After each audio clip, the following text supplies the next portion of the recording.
সুকান্ত মজুমদারকে নিজের মান সম্মান বাঁচাতে গিয়ে তৃণমূলের ঘাড়ে উনি দোষ চাপাচ্ছেন। যদি তার কাছে কোনো প্রমাণ থাকে তিনি নির্বাচন কমিশনকে জমা দিতে পারেন। নির্বাচন কমিশনের ওপরে যদি আস্থা না থাকে হাইকোর্টে যেতে পারেন, কারণ হাইকোর্টে তাদের কিছু চামচে আইনজীবী তাঁবু খেটিয়ে বসে আছে, ওদের তো ওইটুকুই কাজ। পুলিশে কমপ্লেন করতে পারে, সুপ্রিম কোর্টে যেতে পারে। মিডিয়ার সামনে ঘেউ ঘেউ করে কি কোনো লাভ আছে? বিজেপি কেন্দ্রে সরকারে আছে, যত সরকারি চাকরি বিজেপির অধীনে। শুভেন্দুকে আমি চ্যালেঞ্জ করছি, বাংলা হান্টের পর্দায় নন্দীগ্রামের একটা ছেলে বা একটা মেয়ে কেন্দ্র সরকারের চাকরি পেয়েছে কিনা। মালদা মুর্শিদাবাদে সবচেয়ে বেশি মুসলমান সংখ্যা, সেখানে চাপ দেওয়া হচ্ছে না, উত্তর কলকাতায় চাপ দেওয়া হচ্ছে। মানে আমি তো আবারও বলছি, মাঝে মাঝে এর মাধ্যমিক উচ্চ মাধ্যমিকের মার্কশিট আমার দেখা।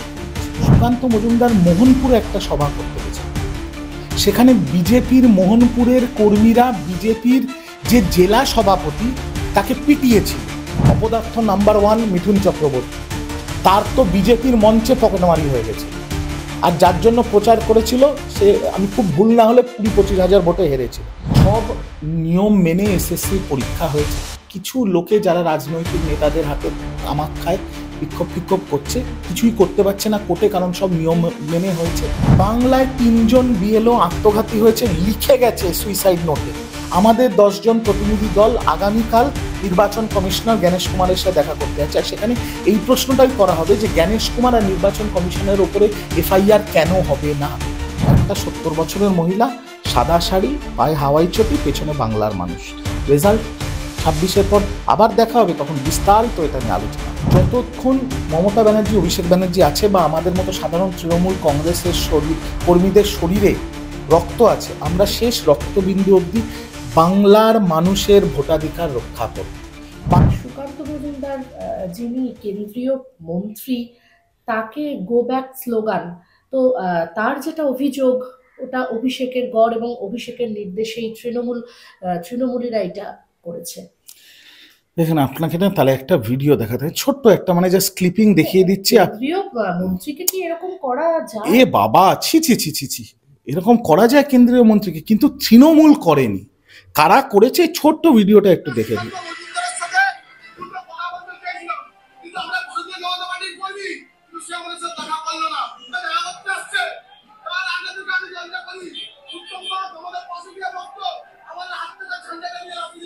বিস্তারিত ভিডিওটা আমার ফেসবুক পেজ, টুইটার পেজে দেয়া থাকবে, আপনাদের দর্শকরা দেখে নিতে পারবে।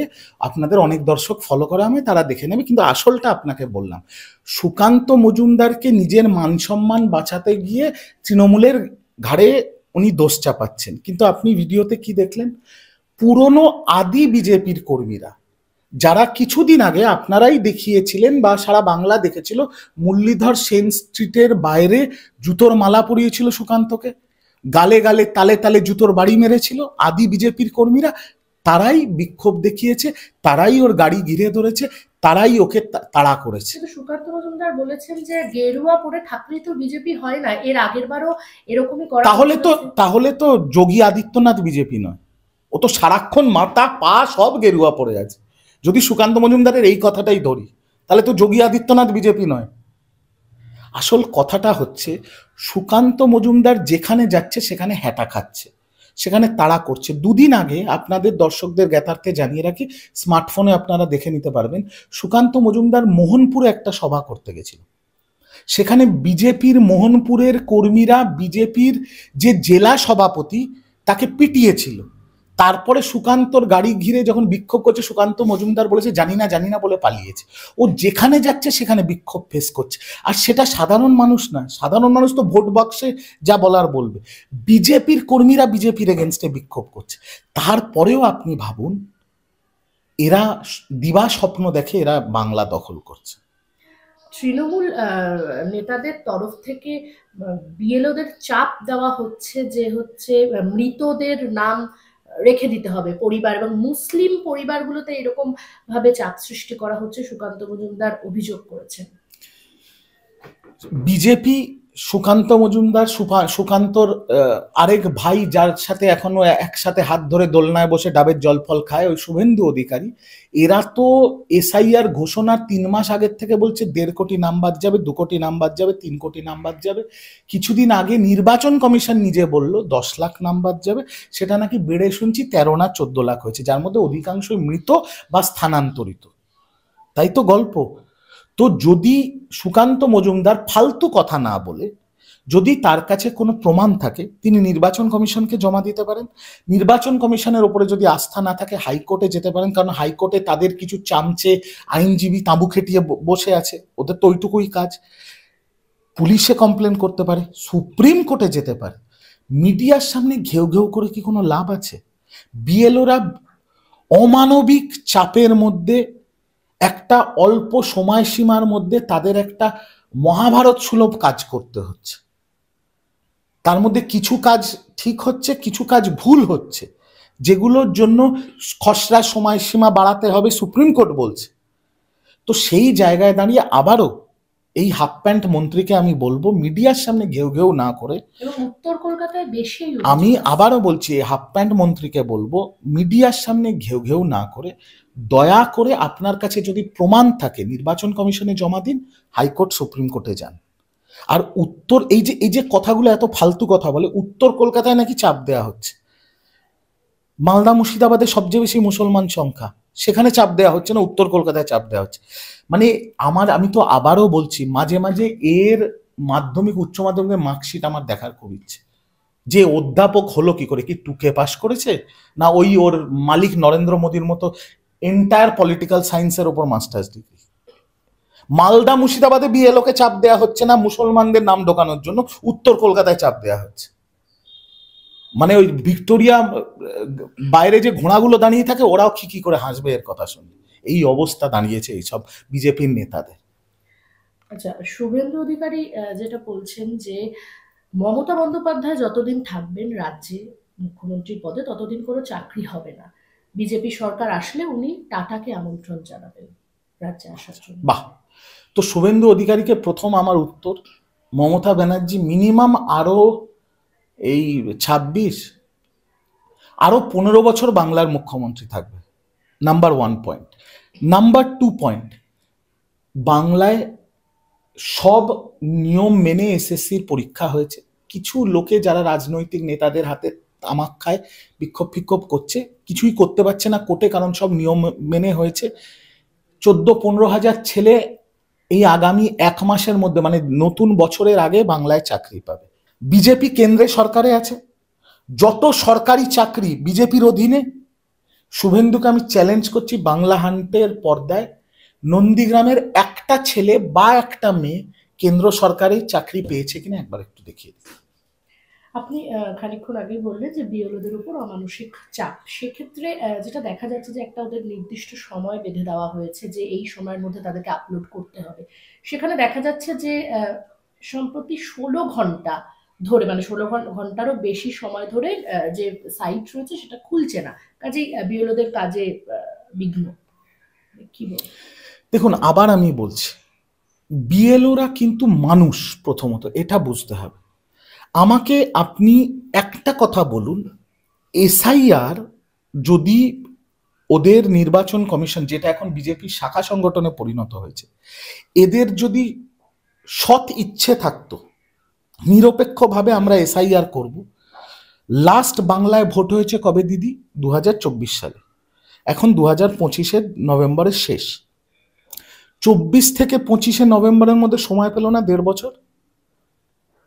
বিধানসভার 2 মাস আগে সরকারি কর্মচারীদের 1400 করে ফর্ম আপলোড করতে হবে, সার্ভার কাজ করছে না, সার্ভারে মিসম্যাচ হচ্ছে, তার মধ্যে তাদের ফর্ম বিতরণ করতে হবে, ফর্ম কালেকশন করতে হবে, দিয়ে রিসিভিং কপি দিতে হবে। বাংলায় 3 জন বিএলও আত্মঘাতী হয়েছে, লিখে গেছে সুইসাইড নোটে। আমাদের 10 জন প্রতিনিধি দল আগামীকাল নির্বাচন কমিশনার জ্ঞানেশ কুমারের সাথে দেখা করতে যাচ্ছে, আর সেখানে এই প্রশ্নটাই করা হবে যে জ্ঞানেশ কুমার আর নির্বাচন কমিশনের উপরে এফআইআর কেন হবে না। আজকে আমি যদি কোনো রাজনৈতিক দলের নেতার নাম করে গলায় দড়ি দিই, তাহলে তো অ্যাবেটমেন্ট অফ সুইসাইডের কেস হবে তার নামে। তো যখন একটা বিএলও পরিষ্কার তার সুইসাইড নোটে লিখছে যে নির্বাচন কমিশন আর জ্ঞানেশ কুমারের অমানবিক চাপের জন্য আমি আমার প্রাণ নিচ্ছি, তাহলে তার বিরুদ্ধে এফআইআর হবে না কেন? আমার পাটের বিএলওর গল্প আপনাকে বলছি। একজন ভদ্রমহিলা, তার বাড়িতে একটা 3 বছরের বাচ্চা আছে। তিনি রোজ সকাল 10টা থেকে বিকেল 3টে অবধি আমার পাটে বসে ফর্ম রিসিভ করছেন, ভেরিফাই করছেন। তারপরে 4টে বাড়িতে গিয়ে তিনি আমার কাছে কাঁদতে কাঁদতে চোখের জল ফেলতে ফেলতে বলেছে রাত 11টা, 11:30, 12টা অবধি আপলোড করতে হচ্ছে, তার মধ্যে সার্ভার কাজ করছে না। কি ধরনের তুগলকি ফর্মা? এত তাড়া কেন? কিসের জন্য? শুধু বিজেপির ভোট চুরিতে মদত করার জন্য? মানুষের প্রাণের কোনো দাম নেই। এই যে কটা 31 থেকে আজকে এখন অবধি খবর আছে প্রায় 34 জন মারা গেছে এসআইআর এর জন্য, 3 জন বিএলও, বাকি অন্যান্যরা। এই 34 জন যারা মারা গেছে, যারা এই ভারতবর্ষের নাগরিক, তাদের মৃত্যুর কোনো দাম নেই, তাদের মৃত্যুর দায় কেউ নেবে না।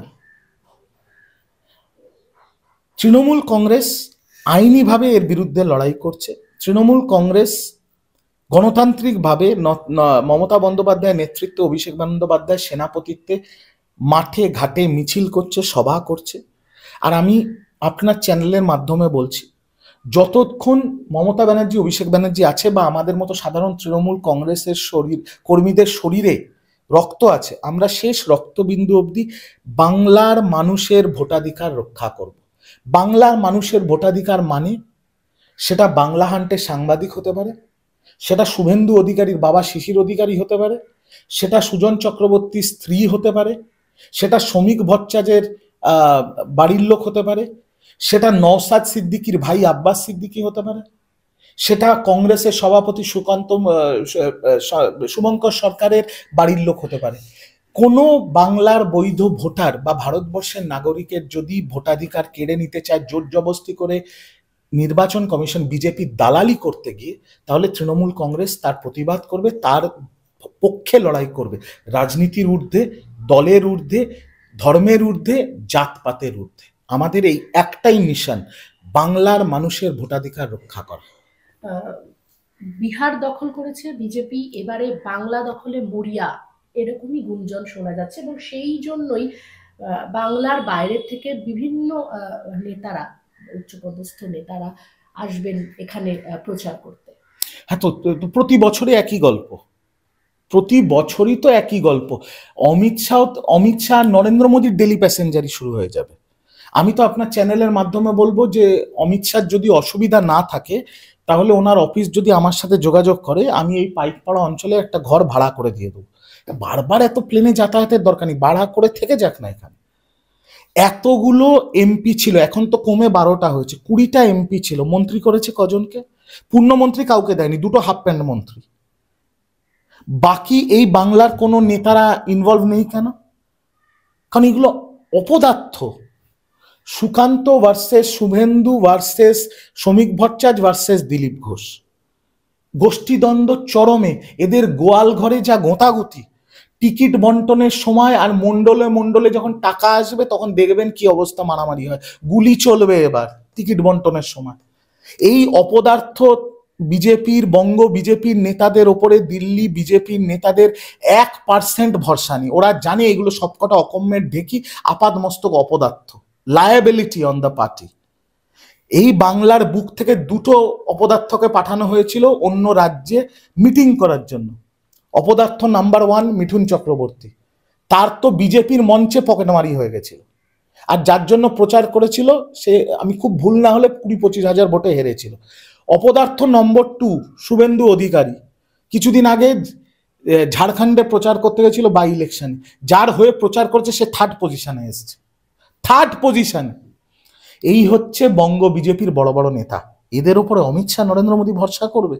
নরেন্দ্র মোদী অমিত শাহ ডেলি প্যাসেঞ্জারি করবে, সেন্ট্রাল মিনিস্ট্রি পুরো এখানে পাঠিয়ে দেবে।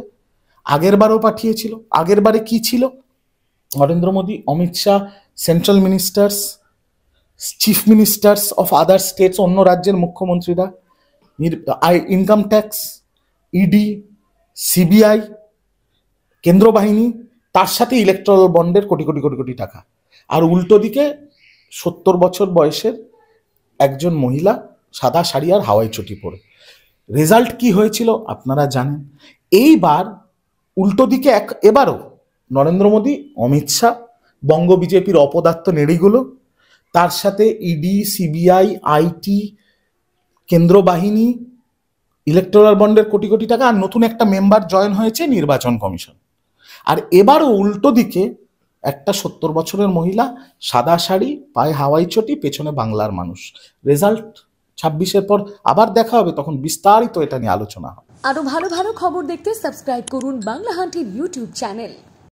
বাংলা হান্টের আরো খবর দেখতে নজর রাখুন। বাংলা খবর মানেই বাংলা হান্ট।